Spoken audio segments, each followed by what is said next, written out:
Hello అండి, అందరికి నమస్కారం. Welcome back to our YouTube channel, quick signatures YouTube channel. So ఈరోజు తేదీ డిసెంబర్ 28. సో ఈరోజు అయితే ప్రజాపాలనకు సంబంధించిన మీటింగ్ అయితే జరగబోతుంది. సో దీంట్లోనైతే సీఎం రేవంత్ రెడ్డి గారు అయితే కీలక ప్రకటన అనేది చేయబోతున్నారని అయితే తెలుసుకోవచ్చు.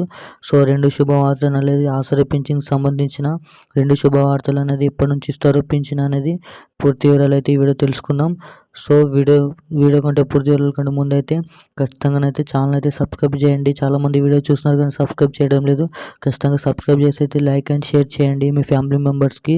సో అప్పుడైతే మరిన్ని లేటెస్ట్ అప్డేట్స్ అనేది అందరికంటే ముందుగానైతే తెలుసుకోవడానికి అయితే ఛాన్స్ ఉంటుంది. సో మనమైతే ఏమాత్రం లేట్ చేయకుండా వీడియోలోకి అయితే వెళ్ళి పూర్తి వివరాలు అనేది తెలుసుకుందాం. సో ఈరోజైతే డిసెంబర్ 28 మనకైతే ప్రజాపాలన మీటింగ్ అయితే ఈరోజు అయితే జరుగుతుంది అని అయితే చెప్పవచ్చు. సో దాంట్లో సంబంధించిన కీలక రెండు శుభవార్తలు అయితే చెప్పడం అయితే జరిగింది.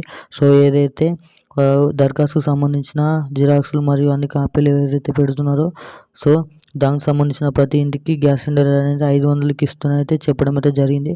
సో దానికి సంబంధించిన ఈ కేవైసీ కాకుండానే దీనికైతే అప్లై చేయడం ద్వారానైతే ఇది గ్యాస్ సిలిండర్ అనేది అందరికంటేనైతే ముందుగానైతే పొందవచ్చు అని అయితే చాలామంది ఈ కేవైసీ చేసిరు, దానికైతే సంబంధం లేదు. సో ఇప్పుడైతే మనకైతే 500కి గ్యాస్ సిలిండర్ వచ్చేలాగా అయితే ప్రకటన అయితే చేయడం అయితే జరిగింది. సో మరియు ఆసరా పింఛన్కి సంబంధించిన 4,000 ఎవరైతే వృద్ధులైతే ఉన్నారో వారికి కూడా 4,000 రూపాయలు అనేది పింఛని జనవరి 10 లోపు అయితే వీరికైతే ప్రతి ఒక్కరికి అందజేయుచున్నారు అనేది చెప్పడం అయితే జరిగింది.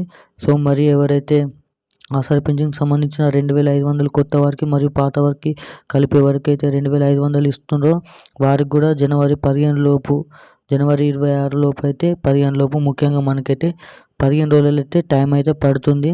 సో ఆ టైంలోనైతే కావాల్సిన పింఛన్లు అనేటివి 4,000 మరియు 2,500 రూపాయలు అనేది మీకైతే ఇవ్వడానికైతే ఛాన్స్ ఉంటుందని అయితే కీలక అప్డేట్ అయితే చేశారు సీఎం రేవంత్ రెడ్డి గారు. సో ఇప్పుడున్న అప్డేట్ అయితే ఇది. మరిన్ని అప్డేట్స్ కోసం ఛానల్ అయితే సబ్స్క్రైబ్ చేయండి. థ్యాంక్